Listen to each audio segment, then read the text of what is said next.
فرق بين الأنانية وحب النفس. هو فعلا في فرق بين الأناني واللي بيحب نفسه. طبعا في فرق بين الاتنين. الأنانية صفة مذمومة، صفة ربنا ما بيحبهاش تكون موجودة في عبده. لكن حب النفس ده حاجة إيجابية جدا ليك. ببساطة، الأنانية هي تقدير مبالغ فيه للذات، يعني أحقق مصلحتي وأهدافي وأي حاجة في دماغي وأنا مش شايفك، ولا أنا مراعي حقوقك، ولا أنا مراعي مشاعرك. هوصل للي أنا عايزه من أجل أنا، من أجل الأنا. لو جيت فسرت كلمة أنانية هتلاقي نيته هي الأنا، لحد ما وصل لمرحلة الأنانية. الشخص الأناني هو ده اللي هتلاقيه. مثال بسيط كده: في سفرة ناس قاعدة فيها على الأكل، هو الأناني دوت المهم إن هو يكون قاعد على نفس السفرة اللي قاعد عليها الناس اللي قاعدين معاه. المهم هو اللي يكون قاعد وأكل لحد ما يشبع، حتى لو على حساب التانيين. لو التانيين هيقوموا جعانين مش مشكلة، المهم إن هو يقوم من على الأكل شبعان. دي جزء من الأنانية، أو مثال بسيط للأنانية. على الناحية التانية حب النفس والشخص المحب لنفسه. فعلا فعلا حب النفس حاجة محبوبة، وهي ببساطة إن أنا أحب نفسي، أهتم بنفسي، أحب أطور من نفسي، أحافظ عليها وما أهملش فيها. البني آدم المحب لنفسه بيوازن بين حاجتين: بين حمايته لنفسه، ده واحد، والتضحية والجدعنة معاك على الناحية التانية، ده كده اتنين. يعني محب لنفسه ما بيش نفسه بس، لا، هو بيهتم بنفسه أو في المقام الأول إن هو بيحميها ويطورها، وفي نفس الوقت هو بيضحي ويبقى جدع معاك.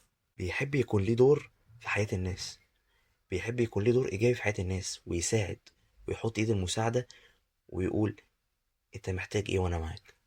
لكن الأناني بيشوف إن التضحية دي خسارة وتضييع الوقت، ما هوش يكسب من وراها مصلحة. الأناني بيشوف إن التضحية اللي هو يعملها معاك والجدعنة اللي هو يعملها معاك تضييع الوقت. فاهم؟ شفت الفرق بين البني آدم المحب لنفسه والبني آدم الأناني؟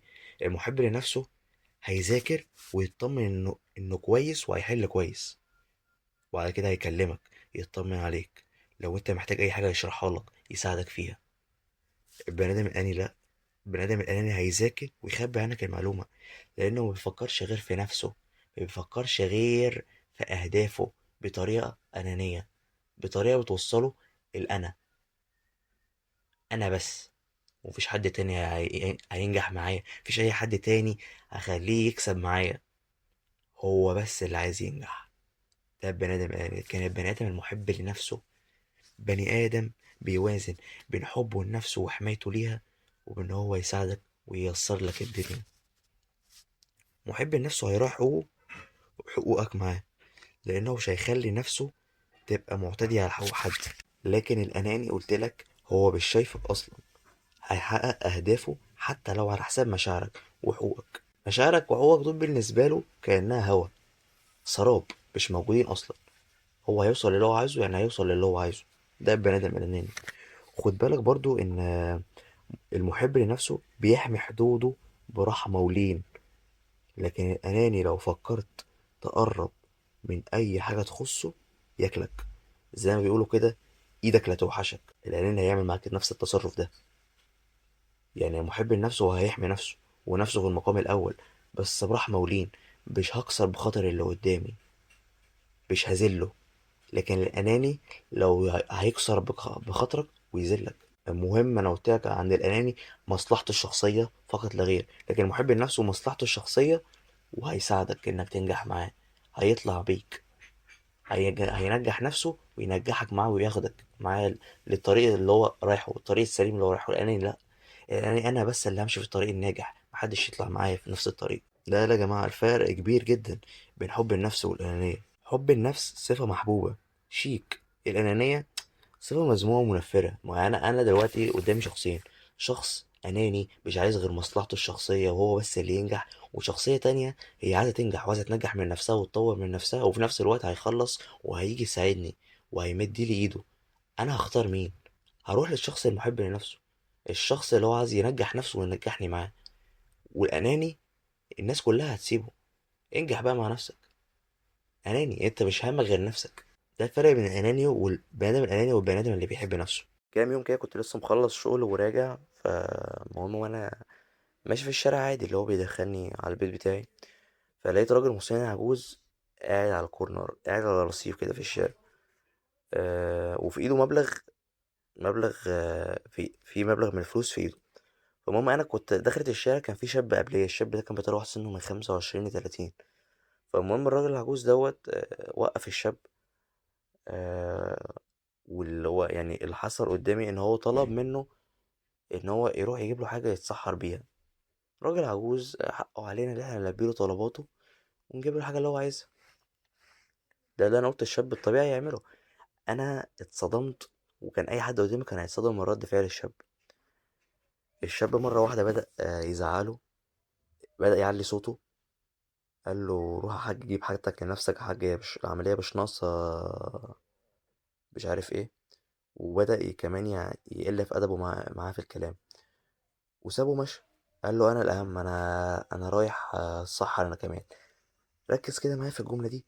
قال له أنا الأهم، أنا رايح أتسحر أنا كمان دلوقتي. أنت مش مشكلة، المهم هو مش مهم راجل عجوز، المهم هو اللي يروح يتسحر.